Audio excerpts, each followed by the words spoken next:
خوب آنکھوں سے لگایا ہے غلاف کعبہ.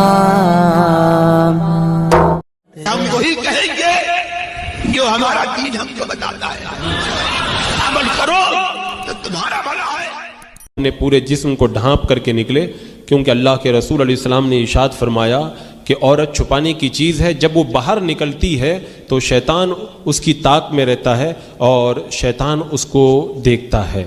تو اب جب اسلام میں پردے کا حکم دیا گیا تو جو فیشنیبل برقعے چلتے ہیں ان میں دیکھا یہ جائے گا کہ اگر وہ برقعے ایسے ہیں جو بہت چست ہیں، جن کو پہننے کے بعد میں عورت کے بدن کا عبار ظاہر ہوتا ہے اور اس کے اعضاء کی حیت صاف نظر آتی ہے، تو ایسے برقعے کا استعمال کرنا جائز نہیں ہے.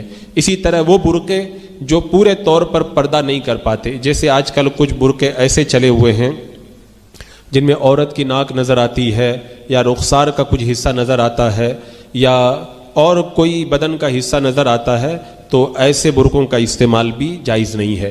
اسی طرح کچھ فیشنیبل برقعے جو جالی دار ہوتے ہیں اور جالی کے اندر سے ان کا بدن نمایاں ہوتا ہے یا اتنے باریک ہوتے ہیں جن سے ان کے بدن کی سیاہی چھلکتی ہے، تو ایسے برقعوں کا استعمال بھی جائز نہیں ہے. اور اگر کوئی برقع چست بھی نہیں ہے اور سارے اعضاء بھی چھپے ہوئے ہیں لیکن وہ اتنا چمک دمک والا برقع ہے کہ جب وہ پہن کر کے عورت باہر نکلتی ہے تو مردوں کی نگاہیں اس کی طرف اٹھتی ہیں، تو اس طرح کے برقعوں کو بھی استعمال کرنا جائز نہیں.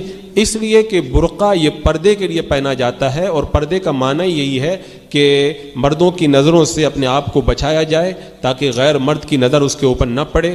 اب اگر کوئی عورت فیشنیبل ایسا برقع پہن رہی ہے جس سے خود بخود لوگوں کی نظریں اس برقعے کی کشش کی وجہ سے عورت کی طرف مائل ہوں، عورت کی طرف اٹھیں، تو پھر ایسے برقعے سے کو بھی استعمال نہ کیا جائے.